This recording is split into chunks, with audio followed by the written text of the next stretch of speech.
Nothing like I've ever seen. It's just a thing of beauty.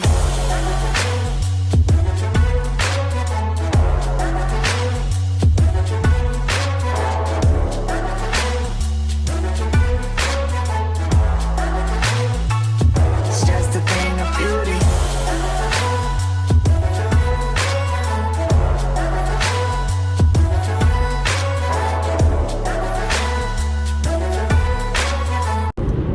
What's up? So I wanted to do this video because I haven't done one in so long, and I miss everybody. I had the baby. Today's actually her 2-month birthday, so I've been super busy. Last night I was like, I want to do a tarot reading, and I didn't, so whatever. But I have time because I'm driving to an appointment right now. So I figured there was other things that have been coming up, and I'm like, oh, I could do a video on that when I have extra time. Oh, I could do a video, whatever. So back to what I was going to say. There's a lot of girls. I mean, there's guys too, obviously, but as a girl, this is why I'm kind of doing the video. My friend started dating somebody, and she has a lot of trauma. Like a lot. Like, I don't really want to say it because I don't know, I just feel weird about saying it.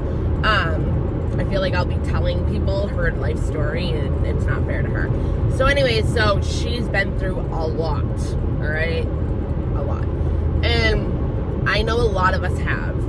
I mean, I know I have. So she's been healing over the past year, and she, a man that she met like 2.5 years ago came into her life and treated her with respect. And they're not dating, but you know, he treated her with respect when she had, like, you know, she wasn't healed as much. He didn't leave. He still continued to talk to her. He still continued to be there for her. And he helped a lot heal her trauma, especially when you're having problems with the other opposite sex of yourself, and they show you a different version of what you're not used to. One, it can scare the shit out of you. I totally get that, because that's how my boyfriend was. I was like so rebellious with him in the beginning because I was like, you're too good to be true. Like, get out of my face. I'm just kidding. But I'm not at the same time. But anyways, yeah, so she ended up dating somebody, and she hasn't dated in forever. And she's my neighbor, so like, he used to live at our complex, and I never knew him, but so they started like dating. It lasted like, I don't even know if it lasted a month, but he was a different culture from her, and so she's like the most Americanized girl, you know. She was telling her therapist, and her therapist is like, out of all the women in the world, he picked you. Like, cause she's like me. She's like, fuck this, fuck that. Like, every word is fuck. You know what I mean? So it's like, what happened? I guess, like, he told her, like, because he used to be married, and she used to live at our complex with him. So he told her, he said, yeah, me and my ex, I'm not going to say their names. So me and my ex-wife, you know, she used to talk, oh no, my ex-wife used to talk to you, alright, let me start over.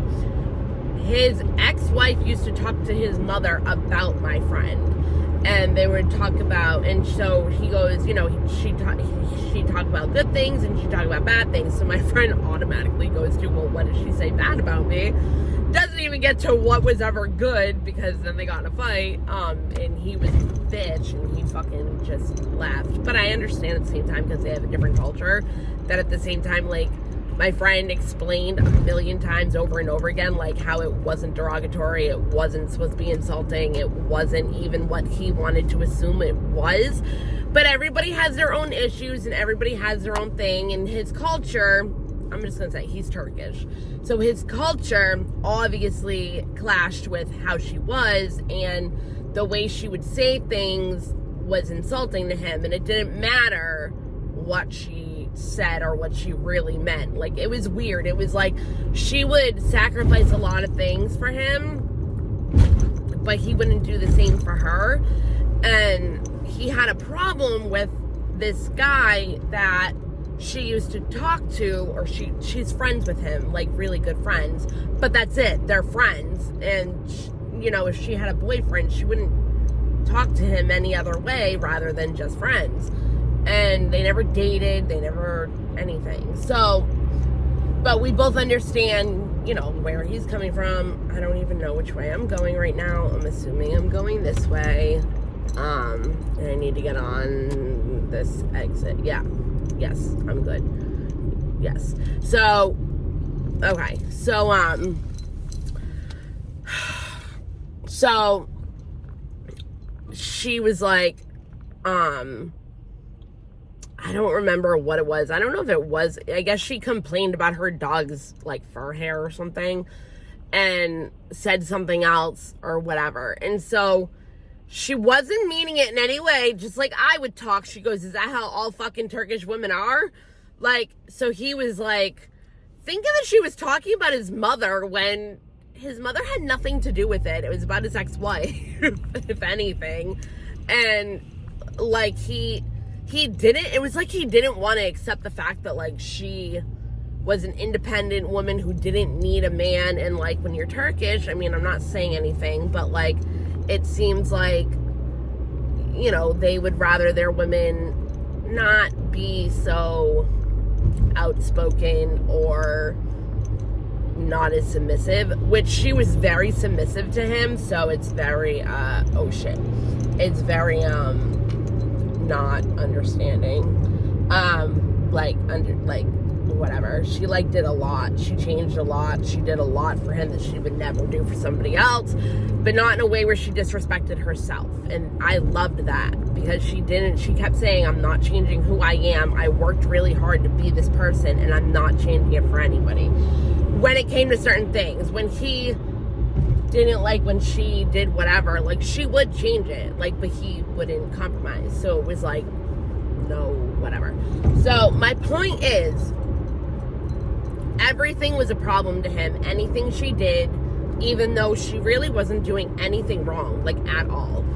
So they ultimately broke up because he was saying how he couldn't, like, he did not like the fact that like she still talked to her male friend that lives, like, we live in Massachusetts, like this person lives in like North Carolina. So like they never see each other at all.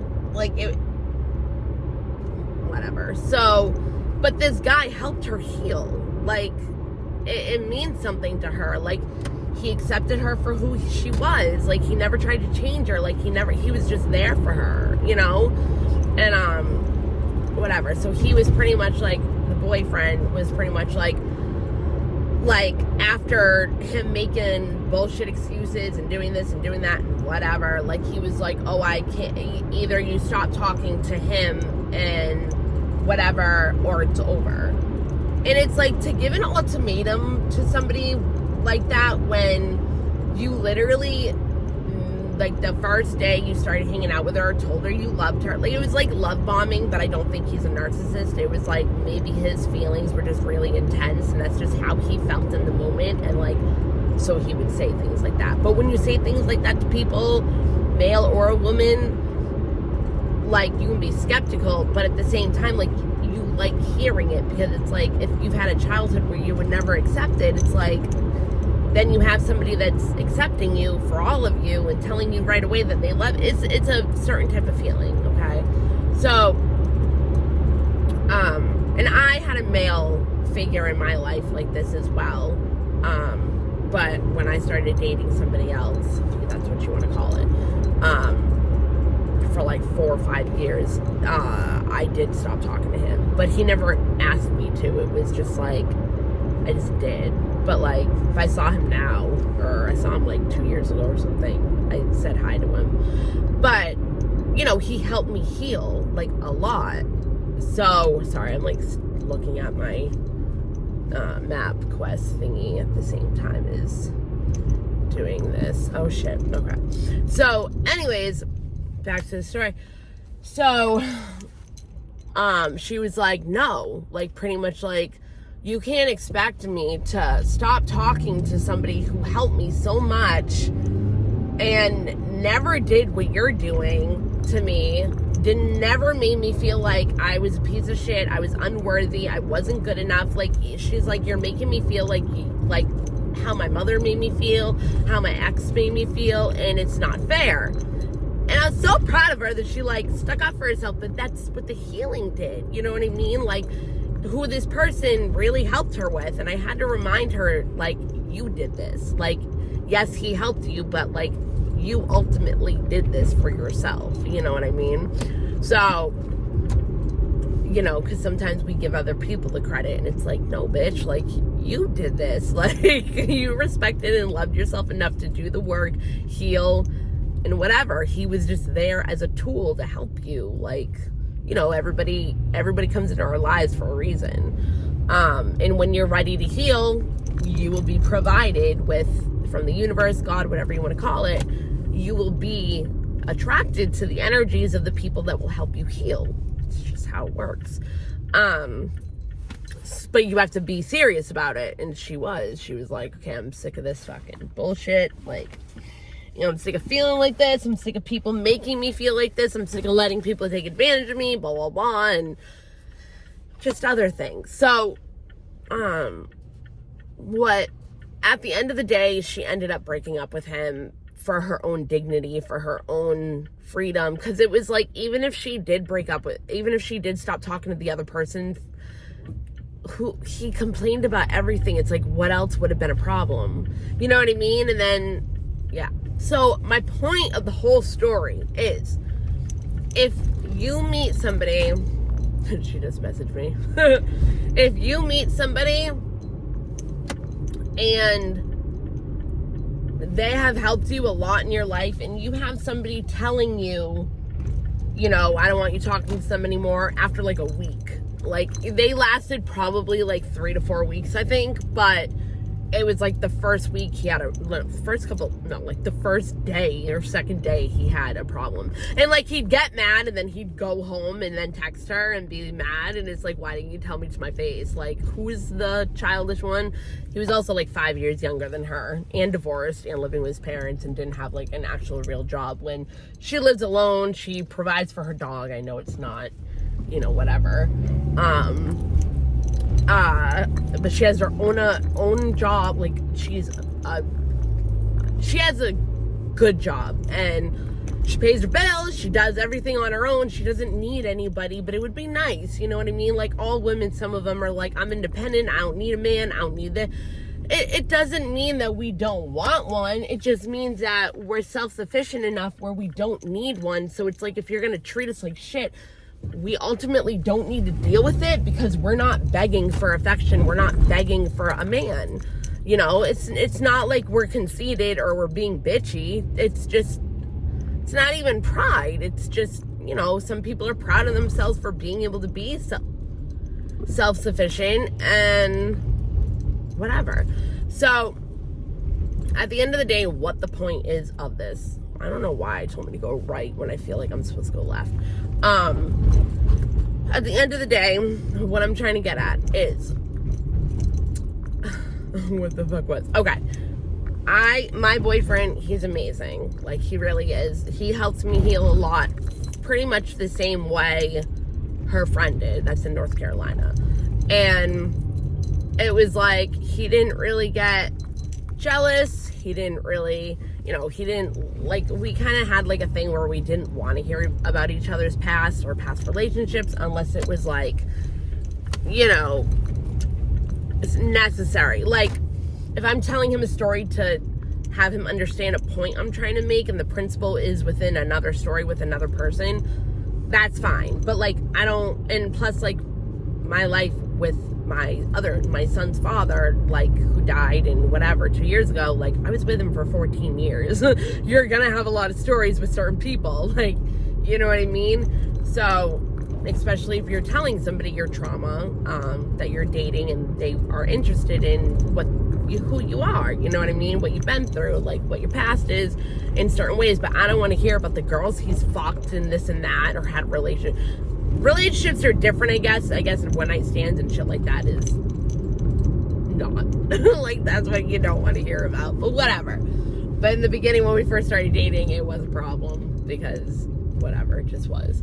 But he's amazing, and I've never met somebody like him before, and he just makes me feel so good. So anyways, the point is, what the hell is, oh yeah, if I didn't date all those scumbags, I would have never have known what real love was when you meet it, when you actually have it, when you actually meet somebody that's good for you. It's like you don't want a toxic relationship, but you stay in the toxic relationship, so you're not going to get a good relationship unless you leave the toxic relationship and make space for the good one to come in. And like, that's where I was in my life when I met him, and where I'm like at the place I'm supposed to be right now. That's like, you know, what it was. And so my point is that she even said, like, he should be grateful for her friend that lives in North Carolina, because if it wasn't for him, she wouldn't have even been able to do what she did. Like, she wouldn't have been able to open up. She wouldn't have been able to be submissive. She wouldn't have been able to give it a chance and put effort into it and actually give a fuck. Like, it would have just been like, maybe even a fuck buddy, like whatever. But like, she wouldn't have been able to, she wouldn't have had the healing that her friend in North Carolina helped her with. So it's like, what I'm trying to say is, that's a little different because, you know, that's a friendship. Like, you can have a relationship from somebody that's a million miles away, but like, that wasn't the case here. She just really appreciated him as a person and how he treated her and showed her exactly what she does want in a man. And so then this other guy showed her exactly what she doesn't want. You know, so, and he wasn't a bad guy. It was just his culture, and it was just, you know, whatever. Like I said, I don't think he was a narcissist or love bombing her or anything like that. I think he just didn't know, like, he didn't have the tools, and he never healed. So like, he didn't really know like the difference between what was really going on, but it's also the culture, you know what I mean? So whatever. He was cool. It just didn't work out, and she can look at it like that because she's healed. You know what I mean? So it's like, my point is, she was like, he should be grateful for this person because I wouldn't have been able to even try with him. And it's true, like, when you have a boyfriend or something that's like jealous of your past or this, that, and the other thing, it's kind of like, you should be thankful for the fact that they were all scumbags, that I'm single. Like, I'm single because they were scumbags. Like, be grateful for them, you know. So when my 1 year anniversary even came up with my boyfriend, I was gonna put on Facebook, not to like, I don't do like social media, I don't really care, but I still do post things. But I wanted to be like, thank you for all my exes to be shitbags and make me realize I didn't want what they were giving me. And I wanted to thank my boyfriend for showing me what it was I did want, even if I didn't know it. You know what I mean? So it's like, you got to thank your past in a way so you can move on to a better future. Because if you know what you don't want, then you know what you do want. But you just got to actually apply it. You can't just like sit there and not want to be in a relationship, or you want the relationship to not be toxic, but nothing is changing. You got to leave that relationship, or some way, somehow. I know it's hard sometimes when, you know, you're married and you guys share bank accounts and whatever, but there is always a way. Eventually down the road, it doesn't need to be like, you know what I mean? Like, whatever. So our new people in our lives should thank the people that were shitbags to us, because if they weren't shitbags, then we wouldn't have never been able to meet them. And that goes for if you get married, it goes for if you're just trying out a new thing, you know, it's a big deal. So whatever. That was just my little spiel on that, because I don't think people just get jealous, and it's like, no, dude, like, be grateful that they were not good to me, because I'm not with them. So I was able to even have a chance with you. You know what I mean? So whatever. I thought it was a good point to bring up, but I love you guys. I gotta go into this appointment. Bye.